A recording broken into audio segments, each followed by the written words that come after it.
Allahumma salli ala Muhammad wa ala ali Muhammad. Assalamualaikum warahmatullahi wabarakatuh.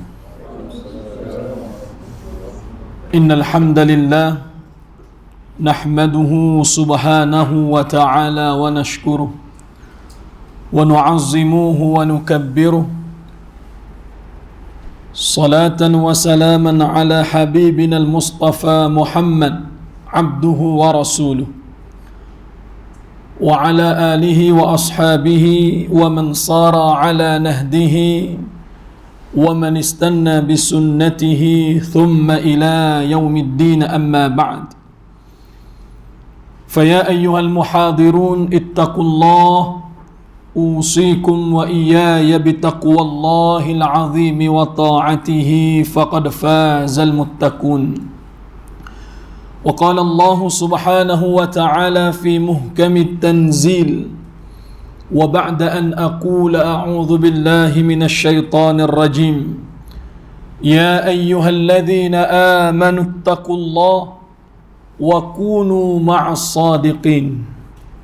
Wahai sekalian hamba-hamba Allah yang beriman, wahai sekalian manusia-manusia yang di dalam hatinya ada keyakinan dan kepercayaan mutlak kepada Allah. Berulang kali Allah memanggil kita dengan panggilan yang cukup mulia ini. Bahkan sebahagian manusia tidaklah merasakan bahawa diri mereka termasuk di dalam panggilan itu. Wal'iyadzubillah. Allah memanggil dengan kalimah atau panggilan yang cukup mulia. Wahai sekalian hamba-hamba Allah yang beriman. Yang tidak beriman, silakan duduk jauh-jauh. Bertakwalah kamu kepada Allah, dan duduklah kamu bersama dengan orang-orang yang benar dalam ketakwaan mereka kepada Allah. Yang dirahmati oleh Allah, lagi amat dikasihi dan dimuliakan Al-Fadil Ayahanda Tuan Imam, seluruh pimpinan jawatan kuasa pengurusan surau kita serta kompleks yang mulia ini. Seterusnya ayah ibu yang dikasihi dan dirahmati oleh Allah Subhanahu wa taala sekalian. Alhamdulillah, kita bersyukur kehadrat Allah. Akan sampai satu ketika kita merasakan bahawa dengan ungkapan Alhamdulillah ini seakan tidak cukup untuk menterjemahkan rasa terima kasih kita kepada Allah. Kalau seseorang manusia itu berada dalam keadaan perlu kepada bantuan, perlu kepada pertolongan yang tidak memungkinkan untuk dia menyelesaikan sendiri urusannya, melainkan orang lain kena bantu dia, kena tolong dia, kena cukupkan keperluan dia. Apabila situasi ini berlaku, Allah hadirkan orang-orang yang tolong dia. Sukanya dia, syukurnya dia, Tuhan saja yang tahu. Dan bila dipenuhi segala hajat, keperluan yang perlu untuk diri dia atau keluarga dia, dia sebut pada orang yang tolong tu, terima kasih Tuhan, terima kasih. Tak cukup dengan terima kasih, dia belanja makan pula. Nak tunjuk rasa puas hati dapat dibantu, dan dia bersyukur dengan bantuan tu. Tak cukup dengan terima kasih, dia belanja pula makan. Tak cukup belanja makan, ajak datang rumah pula, ra'i dia, kasih pada dia, sebagai nak menunjukkan kita terlalu gembira dengan bantuan yang dia berikan. Allah Jalla wa'ala memenuhi keperluan kita setiap waktu, masa dan ketika. Dan seakan ungkapan Alhamdulillah itu tak cukup nak menggambarkan terima kasih kita. Tetapi yang kita rasa tak cukup, itulah yang paling payah untuk kita sebut. Walaupun biasa walaupun familiar, tetapi nak menjadikan habit atau nak jadikan sebagai budaya dalam kehidupan, kita mengungkapkan alhamdulillah, syukur ya Allah hari ni sampai pula ke tempat kerja, alhamdulillah kenderaan pula tak rosak, alhamdulillah tak ada hutang, alhamdulillah selesai tanggungjawab, alhamdulillah. Jarang kita sebut. Sampailah Allah Subhanahu wa taala hanya menyatakan wa qulil hamdulillah alladzi lam yattakhidh walada wa lam yakul lahu syarikun fil mulk wa lam yakul lahu waliyyun minadh-dhulli wa kabbirhu takbira. Puji Allah Ta'ala, membesar dan mengagungkan Dia. Semoga mukaddimah ini memberi manfaat kepada saya dan kita semua, insya-Allah. Ayah ibu yang dikasihi dan dirahmati oleh Allah Subhanahu wa taala sekalian, insya-Allah pada malam ini kita ingin mengambil manfaat dan sedikit kita nak mentadabburi ayat Allah, iaitulah ayat daripada surah Yunus alaihi salatu wassalam. Surah Yunus, surah yang ke-10 di dalam Al-Quran, yang berada pada juzuk yang ke-11. Pada ayat yang ke-12, muka suratnya 209 di dalam mushaf. Kedudukan ayat ini berada di sebelah kanan, pertengahan dan sedikit ke bawah.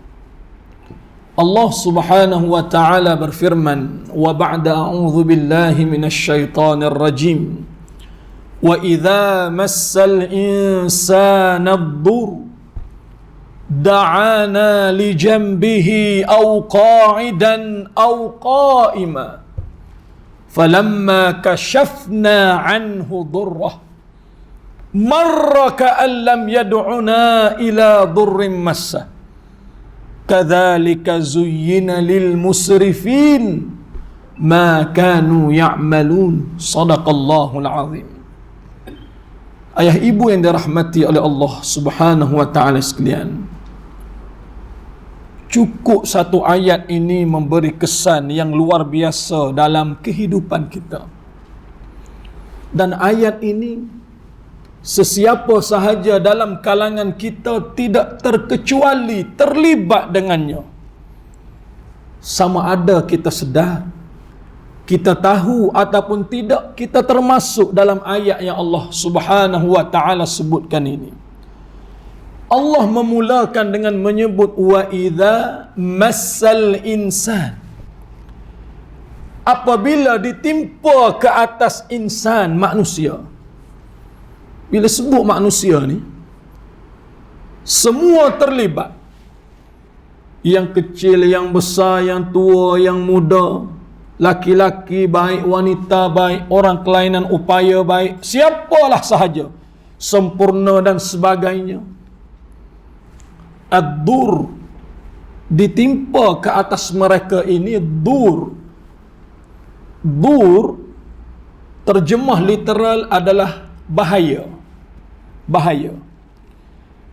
Ibnu Manzur di dalam Lisanul Arab dan beberapa sastrawan bahasa yang lain ketika memberikan sedikit huraian kepada kalimah dur, mereka menyebut ad-dur makna dia adalah sesuatu yang ditimpa ke atas diri seseorang sehingga menyusahkan kehidupan dia, dan dia bercita-cita semoga kesusahan itu diangkat daripada hidup dia.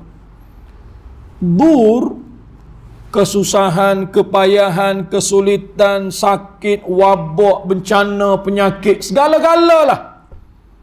Bila kena sahaja, habis, susah kita. Penyakit ni, COVID-19 terutama, yang kita rasa hilang dah, kita rasa hilang. Yang dulu waktu mula-mula penyakit ni, semakin hari semakin menunjukkan taring. Semakin hari semakin hebat pengaruh dia. Empire dia, habis orang segenap cerucuk tempat, habis semua kena. Uish, kes tu bukan ribuan, bukan belas ribu, puluhan ribu kita dengar. Dan bukan seorang, bukan puluhan, ratusan manusia mati tiap-tiap hari. Sehingga satu tahap, kita pun tak peduli dah berapa kes hari ni. Kita pun tak ambil pot dah. Berapa orang mati hari ni, kita pun tak tahu. Ada kali 3-4 orang macam biasa. Seakan sudah tidak ada nilai kesusahan tu, dur tu. Kalau tidak kena atas kepala kita sendiri, kita tak rasa apa. Bila kena sahaja, ui subhanallah. Kesusahan ini cukuplah kena kepada seorang ayah yang dia di atas bahu kepala dia semua tanggungan dia yang tanggung. Anak-anak bergantung pada dia, isteri bergantung pada dia, boleh jadi orang tua yang sudah pun uzur bergantung pada dia. Kena dia sakit, lumpuh dia tak boleh bekerja. Bukan setakat dia tak boleh makan, habis tanggungan dia tak boleh makan. Anak dia sakit, dengan dia kerja pun tak boleh nak pergi. Kesusahan ini sesiapa pun akan alami dan laluinya. Bila kena kesusahan, darurat, penyakit, musibah, kesulitan, kepayahan seperti ini, Allah menyebut manusia akan berdoa kepada kami dengan 3 keadaan sekurang-kurang. Pertama, kata Allah, da'ana li jambihi. Kena sahaja ujian bahaya kepada dia, manusia yang kena tu, dia berdoa kepada kami. Bagaimana? Di atas pembaringan dia minta kepada kami.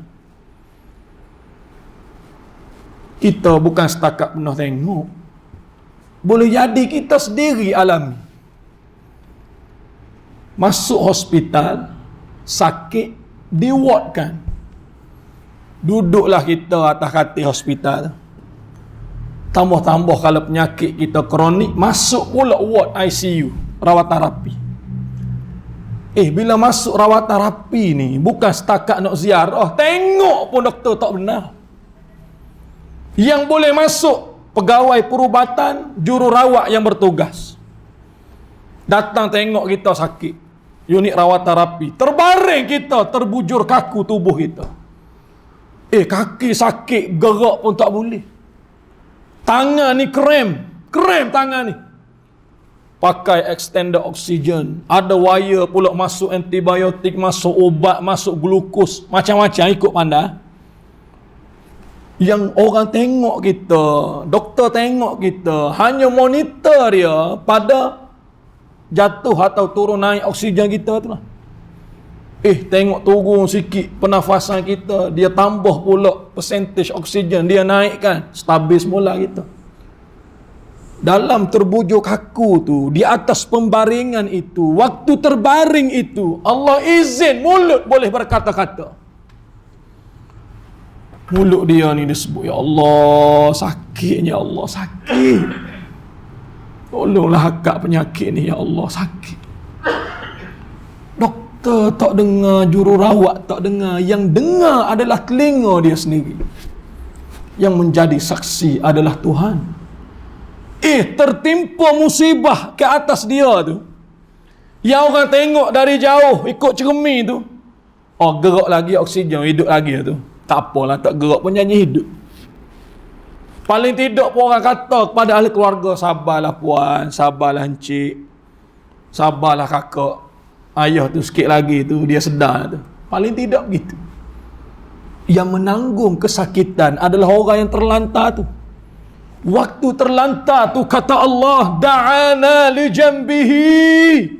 Dia berdoa kepada kami ketika dia berbaring, ya Allah, angkatlah musibah ni, ya Allah, sakit dah, sakit. Bagi orang yang tidak pernah rasa, dia tak tahu. Bagi suami-suami yang menyaksikan detik kelahiran anak dia, isteri yang melahirkan, mesti di kalangan kita ada pengalaman masuk labor room. Allah, kita tengok isteri kita tu duduk di atas katil hospital tu, bilik labor room tu. Kita sebagai suami ni kita sebut pada isteri kita, sabarlah ya, sabar. Isteri kita tu kacik gigi dia, abang sabar, kalau dekat saya tumbuk muka abang. Yang tanggung saya, yang sakit saya. Waktu dia nak melahirkan tu, kita pegang dia, tangan dia dan sebagainya, dia genggam erat tangan kita ni. Kita rasa bukan kudrat dia. Nak tunjuk betapa sakitnya detik dia melahirkan tu. Dia genggam kita kuat-kuat. Sehingga tak sangka. Kerana apa? Sakitnya dia menanggung. Nak melahirkan tu berhamburan darah tu keluar. Sebab itu ada pahala syahid bagi wanita yang melahirkan anak. Apabila anak itu lahir dalam keadaan hidup, lalu ibunya meninggal dunia. Cukup dah, tak sanggup dah, tak sanggup. Duduk setahun beranak pula. Kerana apa? Waktu dia sakit, waktu tu, sehingga Allah angkat daripada dia penyakit tu, dia lupa sakit dia. Da'ana li jambihi, berdoa hamba ni kepada kami dalam keadaan berbaring, dia minta kepada kami. Kedua kata Allah, au qa'idan, waktu duduk manusia itu berdoa kepada kami. Bila waktu duduk ni? Tiap-tiap hari kita buat. Baru lepas sembahyang tadi kita duduk sendiri-sendiri kita berdoa. Masing-masing ada hajat untuk kita sebutkan kepada Allah Jalla wa'ala. Kita minta ni habis air mata kita. Allah uji kita dengan satu ujian. Baru kita kena tikas jadah tu bagaimana. Di saat manusia tidur malam tu sejuk, menyelimuti tubuh tu, kita bangun. Masuk dalam bilik air, kita bersihkan diri, ambil air semayang. Kita duduk di atas jadah tu, sorang-sorang. Yang kita dengan Tuhan sahaja menjadi saksi. Air mata kita jatuh, Tuhan saja yang tahu. Duduk kita, basuh pipi kita, wajah kita habis, basuh baju kita. Kita minta dengan Allah bila ni? Waktu kita duduk. Tak cukup dengan duduk. Ketiga Allah sebut, qa'imah. Berbaring tu satu hal. Hak duduk biasa-biasa kita dah buat ni pun satu hal. Berdiri hamba itu minta kepada kami. Orang yang melaksanakan haji, pasti dia akan wukuf di Wadi Uranah, Jabal Arafah. Dia duduk di tempat tu, dia pijak kaki dia di tanah Wadi Uranah itu dengan memakai pakaian ihram. Bahkan ada wuduk nak pula. Dia datang tu dengan harta yang sudah dia belanjakan banyak mana. Tinggal keluarga, rumah tangga dia. Musafir tu ribuan kilometer.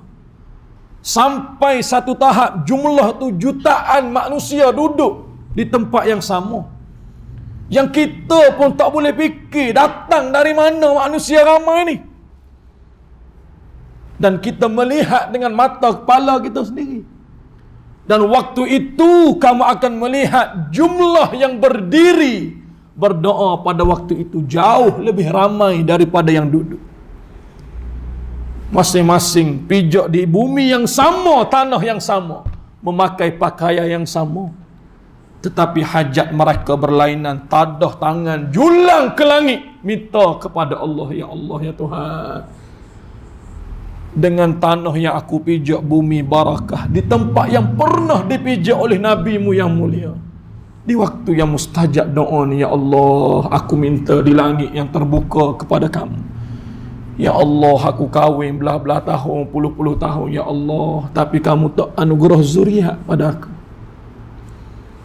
Orang sebelah kata, ya Allah, mak ayah aku sudah tua, sakit, ya Allah, habis segala-gala dah tempat pergi, habis harta benda dah gadaikan untuk berubat dia tak sembuh, ya Allah. Berdiri tu jauh contoh tu.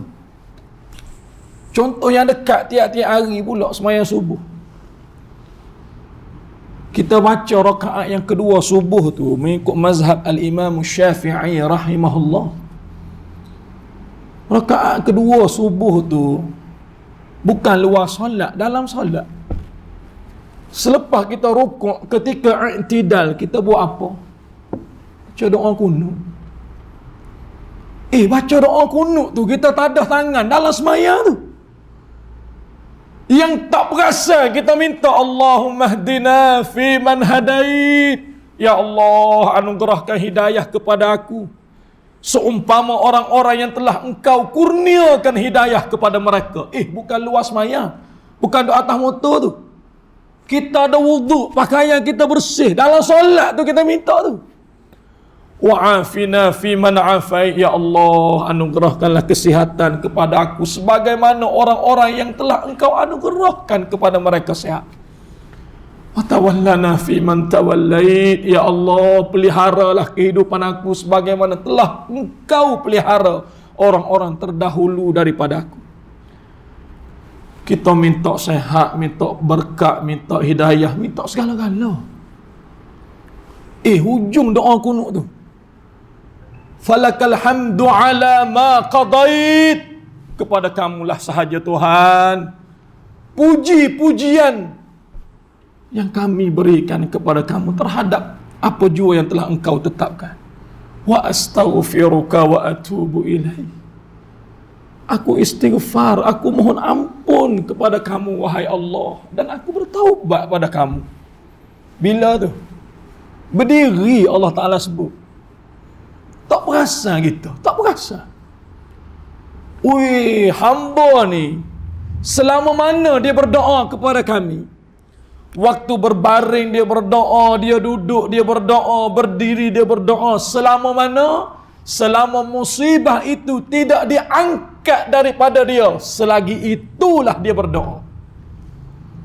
Allah menyebut falamma kashafna anhu dhurrah. Apabila kami perkenankan doa dia, apabila kami mustajabkan permohonan dia, apabila kami hilangkan mara bahaya daripada dia, hak kena uji dengan sakit, Allah angkat penyakit, Allah bagi kesembuhan. Hak kematian anak, Allah ganti dengan zuriat yang baru. Ayah dan ibu tu sakit lumpuh dan sebagainya, Allah kembalikan kesihatan seperti biasa. Bila Allah angkat sahaja musibah ini daripada manusia, apabila kami hilangkan daripada mereka, falamma kashafna anhu dhurrah. Allah cerita siap-siap macam mana manusia ni respon mereka. Marah, mereka berpaling daripada kami, lupa kepada kami. Al-Imam Ibn Kathir di dalam tafsirnya Al-Quranil Azim, ketika memberi syarahan atau ta'liqat kepada ayat ini, marra di sini, berpaling di sini, maksudnya kembali melakukan maksiat sebelum ditimpa musibah ke atas dia. La haula wala quwata illa billah. Tak cukup dengan tu Allah sebut, ka'allam yad'una, seakan-akan tidak pernah dia berdoa kepada kami seperti itu. Allahu Akbar. Berapa banyak dah musibah kita kena ni. Banyak jangan cerita. Dan kita lupa dah ujian yang Allah uji kita. Dan kita juga lupa doa-doa yang telah kita panjatkan ke hadrat Allah ketika mana kita diuji pada waktu itu. Kita dah lupa dah. Allah sebut ka'allam yad'una, seakan tidak pernah dia minta kepada kami. Allahu Akbar. Ila durrim massah, ketika mana ditimpa kepada dia musibah itu, semoga dihilangkannya. Akhir Allah sebut dalam ayat ni, kadzalika zuyyina lil musrifin, demikianlah kami hiasi kepada orang-orang yang melampaui batas terhadap apa yang telah mereka lakukan ketika mana mereka hidup di atas muka bumi dahulu. Ada dua kisah yang telah Allah abadikan di dalam Al-Quran. Ada dua orang laki-laki yang boleh kita ambil manfaat bagaimana pergantungan mereka, bagaimana doa mereka ketika diuji dengan musibah. Allah cerita seorang laki-laki yang baik, Allah cerita seorang laki-laki yang jahat. Laki-laki yang baik itu adalah merupakan seorang nabi yang baginda ini dipilih, dilantik oleh Allah, dan dia adalah pemilik kepada nama surah ini, iaitulah Nabi Allah Yunus alaihi salatu wassalam. Di akhir hujung-hujung dakwah dia dibuang, dilemparkan oleh kaumnya di tengah lautan. Yang kita dengar cerita yang cukup famous, ditelan oleh ikan nun. Bahasa mudah kita ikan paus. Tengah lautan tu satu hal, sorang-sorang pula. Sorang-sorang tu satu hal dalam perut ikan. Allah sebut ni di dalam surah Al-Anbiya, surah yang ke-29 ayat 87-88 kalau tak silap saya. Fanada fi zulumat, hamba kami yang mulia ini, iaitulah Yunus alaihi salatu wassalam, ketika berada di dalam perut ikan itu, dia ulang-ulang doa pengharapan, dia meminta, menagih simpati daripada kami. Fanada fi zulumat, kegelapan malam tu satu hal, duduk dalam perut ikan tu satu hal, tengah-tengah laut tu satu hal, yang tidak memungkinkan sesiapa pun manusia boleh menolong baginda pada waktu itu kecuali Allah Jalla wa'ala. Fanada fi zulumat. Doa ni bukan setakat kita baca, kita hafal. Anak-anak kita, cucu kita hodok pasti pun dia baca. Annahu la ilaha illa anta subhanaka inni kuntu minaz zalimin. Nabi Allah Yunus itulah orang yang pertama membaca doa ni. La ilaha illa anta. Tidaklah ada Tuhan yang layak untuk disembah melainkan kamu, wahai Allah. Subhanak, seluruh kesucian itu hanya milik mutlak bagi kamu, wahai Allah. Inni, sesungguhnya aku, kuntu minaz zalimin, jadi seperti ini di tengah lautan ni, kena telan oleh ikan pula, kerana aku termasuk dalam golongan orang-orang yang zalim. Itu Nabi sepatutnya bila kena telan oleh ikan, apa doa yang paling patut? Ya Allah, keluarkanlah aku daripada perut ikan ni, selamatkanlah aku. Baru munasabah. Biarlah ikan ni memuntahkan aku semula ke pesisir pantai dan aku boleh hidup seumpama biasa. Baru munasabah. Tiba-tiba kena telan oleh ikan, duduk tengah-tengah laut. Doa yang dia sebut, la ilaha illa anta subhanaka inni kuntu minaz zalimin. Tak ada kena-mena tu. Macam mana nak teli doa tu? Nabi Allah Yunus ajar satu benda yang cukup luar biasa. Nanti kita akan tahu apa yang diajarkan oleh Nabi Allah Yunus. Kita masuk kepada contoh yang kedua, seorang laki-laki yang cukup zalim atas muka bumi ini. Dan kezaliman dia tidak akan pernah sama sekali boleh dicabar oleh mana-mana orang, walaupun manusia itu datang setelah generasi kita. Tidak ada.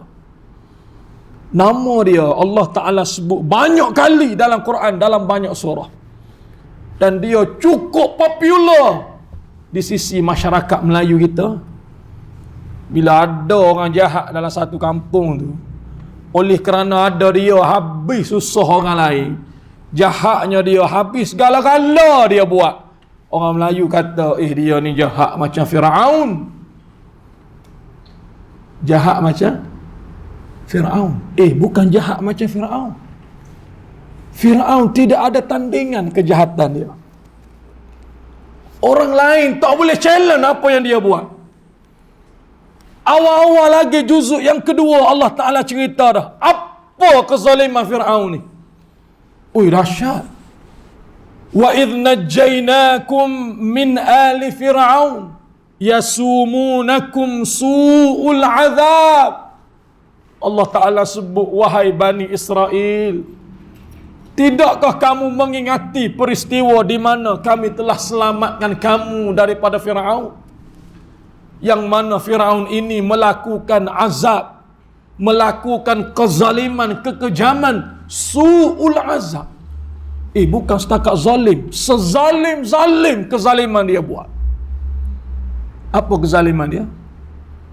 Yudhabbihuna abna'akum wa yastahyuna nisa'akum. Dalam Quran Allah Ta'ala cerita tentang Fir'aun ni, kezaliman yang dia buat seperti ini ada dua wajah bacaan. Satu, yuqatiluna abna'akum. Yang kedua, yudhabbihuna abna'akum. Dia bunuh tiap-tiap anak laki-laki Bani Israel. Seorang pun dia tidak biarkan hidup. Yang hanya dia biarkan anak-anak perempuan Bani Israel untuk hidup. Allah cerita macam mana dia bunuh. Allah guna kalimah yudhabbihuna. Kalimah dhabihah. Kita akan dengar kalimah ini apabila datang hari perayaan korban. Hari raya Aidul Adha tu, dhabihah maksudnya sembelihan binatang korban. Allah cerita bagaimana Fir'aun ni bunuh anak laki-laki Bani Israel satu persatu. Bagaimana cara Fir'aun buat? Yudhabbihuna. Dia sembelih seorang-seorang tanpa kecuali. Dia letak taraf budak tu, anak laki-laki tu seumpama haiwan korban. Itu dilakukan Fir'aun. Siapa boleh challenge dia? Ada orang boleh challenge dia. Allah Ta'ala sebut siap-siap dia bunuh tu, cara dia yudhabbihuna. Dia sembelih budak tu. Kita sembelih binatang korban tak? Tarik saja pisau tu, berhamburan darah tu keluar. Allah, kita tengok macam mana haiwan korban. Budak-budak suka lah. Mati dah. Budak-budak Bani Israel, anak laki-laki, itu cara Fir'aun buat. Tidak dibiarkan walau seorang pun yang hidup. Siapa boleh challenge? Tak ada orang boleh challenge. Bukan setakat tu dia buat. Dia mengaku diri dia Tuhan depan-depan. Tak perlu sembunyi-sembunyi. Dia isytihar dia Tuhan tu depan-depan. Allah sebut kepada Nabi Allah Musa alaihi salatu wassalam, wahai Musa, pergi kamu kepada Fir'aun. Tanya Fir'aun tu, hal laka ila an tazakka. Dalam surah An-Nazi'at, surah yang ke-79, juzuk 30 tak silap saya. Hal laka ila an tazakka, wahai Fir'aun. Musa tanya Fir'aun, tanya. Hal laka ila an tazakka. Wahai Fir'aun, adakah kamu mempunyai perasaan, keinginan untuk membersihkan diri kamu daripada dosa dan kezaliman yang kamu buat ni? Wa ahdiyaka ila rabbika fatakhsha. Wahai Fir'aun, aku, kata Musa, aku boleh bawa kamu, tunjuk jalan menuju Tuhan. Semoga kamu takut kepadanya untuk melakukan kezaliman. Fa'arahul ayatal kubra. Lalu baginda Nabi Allah Musa memperlihatkan mukjizat Allah Jalla wa'ala kepada Fir'aun. Fir'aun ni tengok mukjizat Nabi Musa ni pelik kalau kita lah. Tapi dia ni Allah Ta'ala sebut siap-siap dah. Fakadzaba wa'asa. Dia dustakan mukjizat. Dia berpaling dengan penuh kesombongan dia. Thumma adbara yas'a. Kemudian dia cabar depan-depan Nabi Allah Musa. Bagaimana cara dia cabar Nabi Musa? Fahasyara fanada, dia kerah seluruh rakyat jelata yang ada. Mari duduk depan aku belakang. Tanpa seorang pun terkecuali. Fahasyara fanada, dikumpulkan, diseru kepada setiap rakyat dia. Bila duduk depan dia, faqal, dengar aku nak sebut. Ana rabbukumul a'la. Aku, kata Fir'aun, Tuhan kamu yang maha tinggi. Tu dia. Orang hari ni ngaku jadi Nabi. Ngaku pula duduk di rumah siapa kita tak tahu, 2-3 orang ikut. Declare pula terima wahyu. Dan kau jahil kena tangkap 2 minggu masuk dalam. Lepas bertaubat, lepas pula. Hak mengaku jadi Tuhan ada seorang perempuan dulu. Pernah dia hantar email kepada seorang mufti. Dia offer kalau nak berguru boleh berguru dengan saya. Wakil Tuhan. Ui, dahsyat. Tu pun ada syok mana-mana. Saya rasa bukan syok. CPU tu penuh terus. Motherboard tu kena tukar baru lah. Fir'aun ni, dia declare Tuhan. Sebelum dia declare, dia panggil. Mana media duduk depan? TV, channel, Astro, habis segala-gala dia panggil. Habis orang duduk depan dia. Semua ada, baru dia sebut. Ui, dahsyat Fir'aun ni. Tapi Allah juga cerita bagaimana nasib dan kematian dia. Di dalam surah Yunus ini. Bacalah pada ayat yang ke-90. Hatta idza adrakahul gharaq. Kata Allah, apabila kami telah meletakkan nyawa Fir'aun itu di tenggorokan dia sendiri. Apabila kami tenggelamkan seluruh tentera-tentera Fir'aun di dalam lautan, kami tinggalkan dia untuk beberapa detik dan ketika. Fir'aun waktu tu, dia tahu bahawa dia akan mati dan tidak ada sesiapa pun yang boleh membantu dia. Apabila Allah letak nyawa dia di gharah-gharah tenggorokan dia, apa Fir'aun sebut? Amantu, aku beriman. Fir'aun sebut, aku beriman. Nak mati tu, aku beriman. La ilaha illalladzi amanat bihi banu Israel. Bukan setakat beriman, aku menyembah Tuhan yang disembah oleh seluruh Bani Israel ketika mana mereka hidup. Tu dia. Akhir sekali, tergamuk dia sebut, wa ana minal muslimin. Aku dalam golongan atau termasuk dalam golongan orang-orang yang serah diri kepada kamu. Allah tanya ayat 91 kan? Al-ana. Baru sekarang nak beriman. Baru sekarang. Qad asaita qabl, sedangkan sebelum daripada ini apa kezaliman yang tidak pernah kamu buat, semua kamu buat. Saya sebut ada 2 contoh doa ni. Pertama, Nabi Allah Yunus di tengah lautan. Allah selamatkan Nabi Allah Yunus kerana bila berlakunya musibah ke atas dia, apa kata Nabi Allah Yunus? Inni kuntu minaz zalimin. Ya Allah, ya Tuhan, jadi seperti ini ni kerana diri aku sendiri. Kerana salah aku sendiri.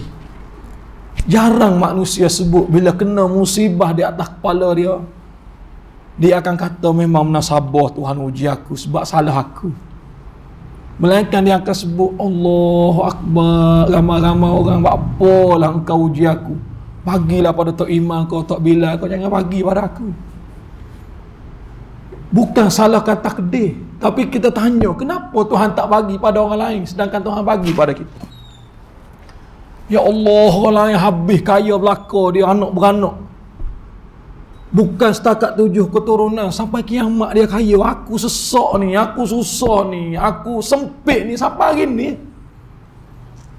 Sedangkan Fir'aun yang terang-terang dia zalim waktu hidup, dekat-dekat nak mati, tahu pula dia bahawa sudah tidak ada yang mampu memberi bantuan kepada dia. Tergamuk dia sebut beriman.